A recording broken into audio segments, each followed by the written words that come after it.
Boa noite a todos. Mais uma vez estamos juntos, né, com o nosso projeto A Consciência do Terceiro Milênio, hoje com o tema Mundos Superiores e os Sistemas de Evolução e sua representação na face da Terra, né? Uma correspondência, né, dos planos superiores e do plano humano. Então, boa noite a todos, né? Aqui temos aqui a dona Eliana aqui acompanhando, né? E o pessoal que vai entrando depois também, o pessoal que fica atrás do toco, né? Que não se apresenta. O pessoal, a Eliana eu acho que fala do pessoal do toco não, mas tem mesmo. Então vamos lá. Inicialmente, né? Vamos, como sempre fazemos, afirmamos que não estamos aqui para dar aula, né? Fazer a cabeça de ninguém, né? Nem mostrar, né, coisas, tal, né? Nada disso. Muito pelo contrário.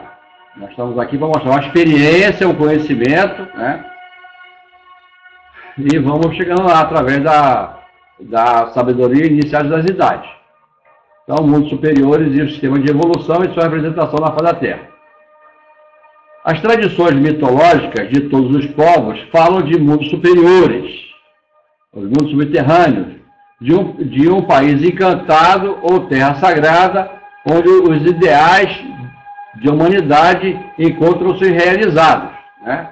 São pessoas que já estão, vamos dizer assim, são seres que já estão à nossa frente há muitos mil anos, né? 70 mil anos, 40 mil anos à nossa frente. Já encontraram o equilíbrio, vamos dizer assim, em suas vidas. Então vamos lá. Então a ciência das idades, a eubiose, é um conhecimento sagrado que dá origem na árvore da vida, né, a árvore sefirotal, alicerce onde se apoiam todos os momentos religiosos, filosóficos, culturais da humanidade em todos os tempos. Então, vamos dizer assim, é o tronco único, né, da árvore da vida. A maioria dos habitantes da face da Terra atualmente não concebe que possa existir vida no interior do planeta, da Terra, né? Mas existe um fato material didático provando sua existência, legado pela tradição oral dos povos antigos e, mais recentemente, através de expedições científicas. Então, essas evidências, e muitas tantas evidências sobre muitas coisas, passam diante dos olhos das pessoas e, de um modo geral, as pessoas não atentam para esses detalhes. As tradições mitológicas, as teogonias de todos os povos falam de mundos subterrâneos, de um país encantado ou terra sagrada, onde os ideais de humanidade encontram-se realizados. A capital desse país encantado seria a cidade de Shambhala, a mansão dos deuses.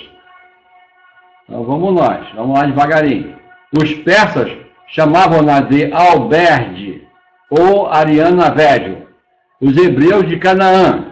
Entre os incas, era conhecida como Mansão do Amanhecer, aquela que o imperador Montezuma procurou ardentemente por saber que lá se vivia por séculos sem envelhecer e sem conhecer as fadigas e as dores, né?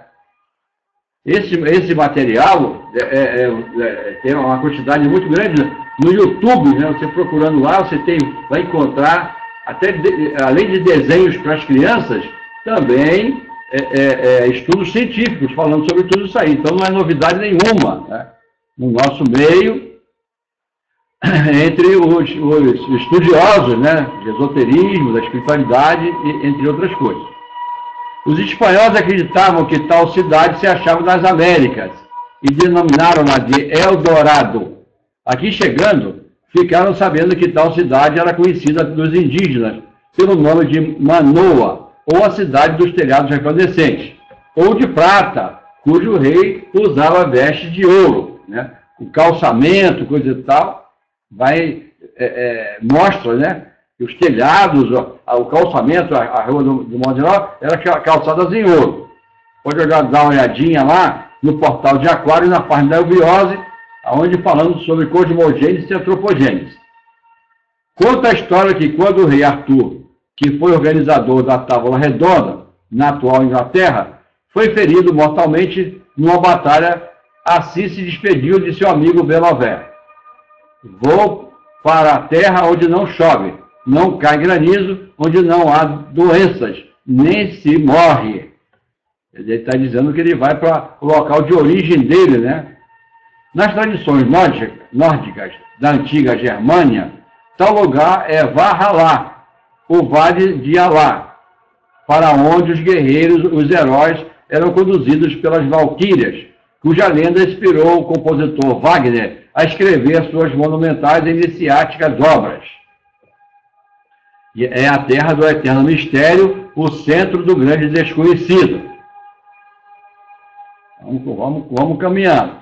Essas foram as primeiras palavras do almirante Byrd, depois de percorrer 1.700 milhas além do Polo Norte.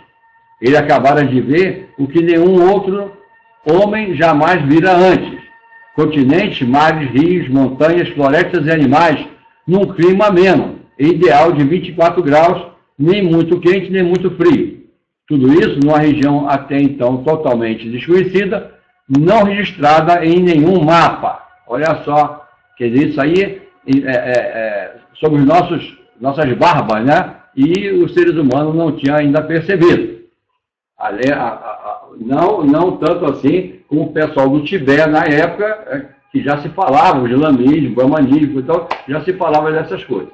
Existe uma farta literatura sobre esses mundos, desde o tempo de Platão, com a sua célebre A República, A Cidade do Sol de Campanella, A Utopia de Thomas More, o Paraíso Perdido de Milton, e em nossos dias a arte cinematográfica de Um Horizonte Perdido, inspirado no livro de James Hilton, onde mostra a região de Shangri-La perdida nos confins do Tibete, num local chamado Vale da Lua.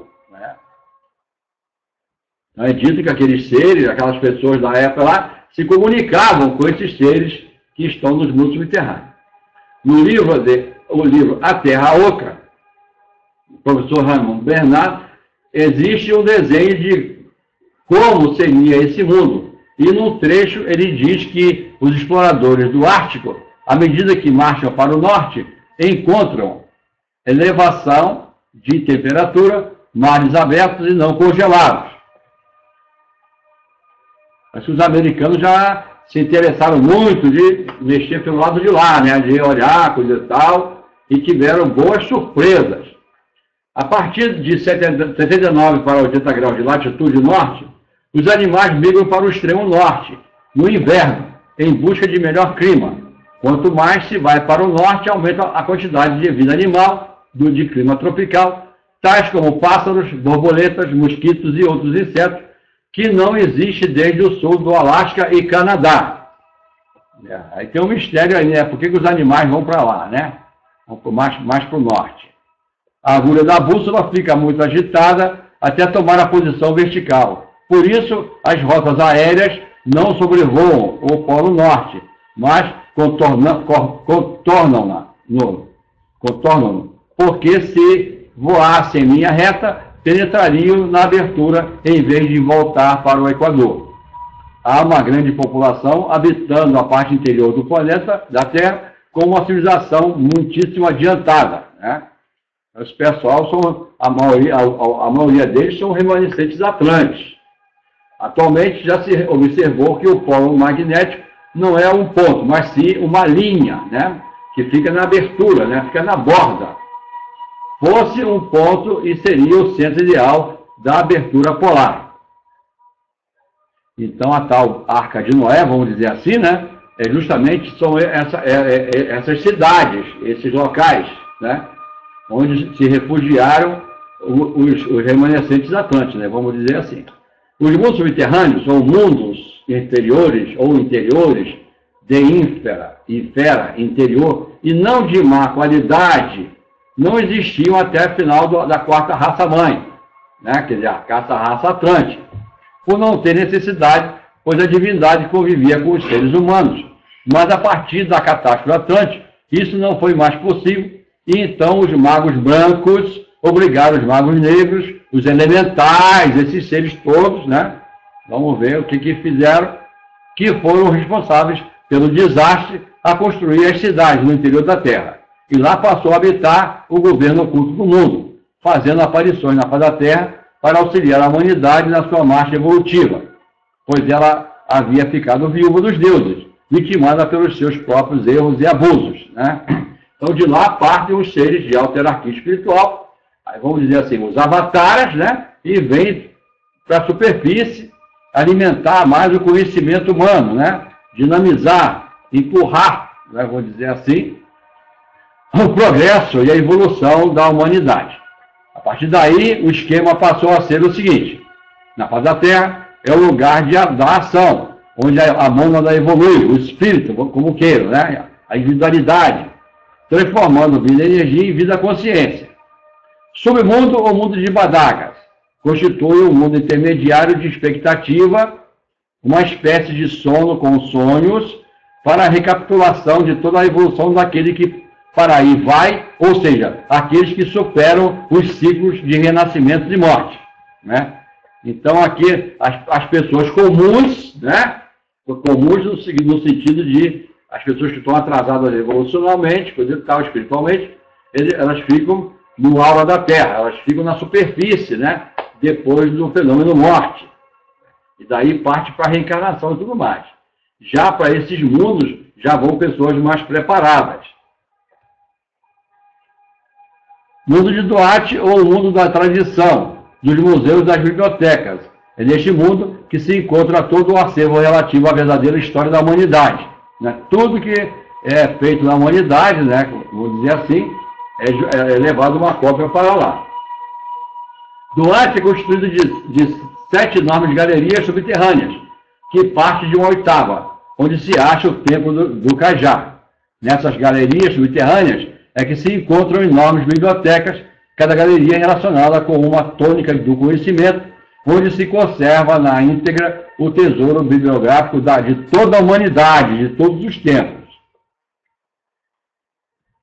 Seus dias e noites são desiguais, enquanto que na face da Terra temos 12 horas para o dia e 12 horas para a noite, quando está em equilíbrio o eixo. Lá temos então 18 horas de luz para 6 horas de sombras. Vamos ver. A alimentação é constituída de mel, grãos e frutas.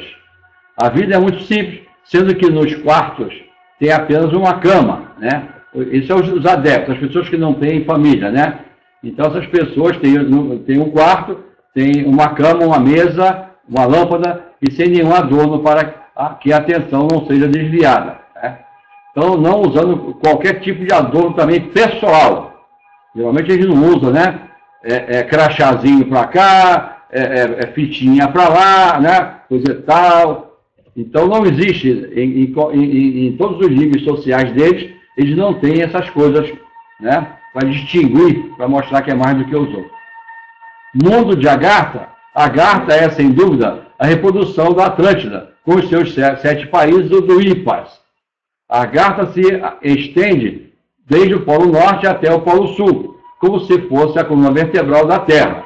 É alimentada pelo tubo cósmico, né? Que faz a ligação do Polo Norte com o Polo Sul. Mais detalhes vocês podem ver, dar uma olhadinha lá no nosso bate-papo de um tempo atrás, falando sobre a raça lemuriana e falando sobre a raça Atlante. Então dá uma olhadinha lá, né?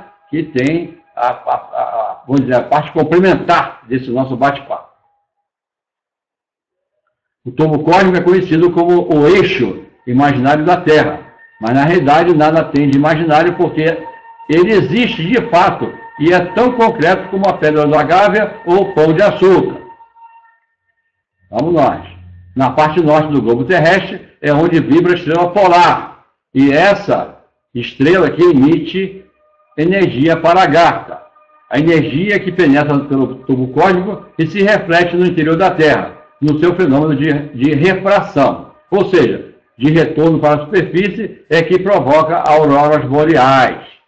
Olha só, aí já tem uma explicaçãozinha também, né, mostrando o porquê das auroras boreais. Agartha é conhecida em nossas tradições como Arca de Noé, ou a ilha imperecível que nenhum cataclismo pode destruir. A cidade de Belo Velho, na eterna primavera, a cidade dos sublimes, das sublimes auroras ou da bela aurora, né? É a cidade de Agartina. Quem que entrou lá? Messias. Salve, Messias! Tudo bem?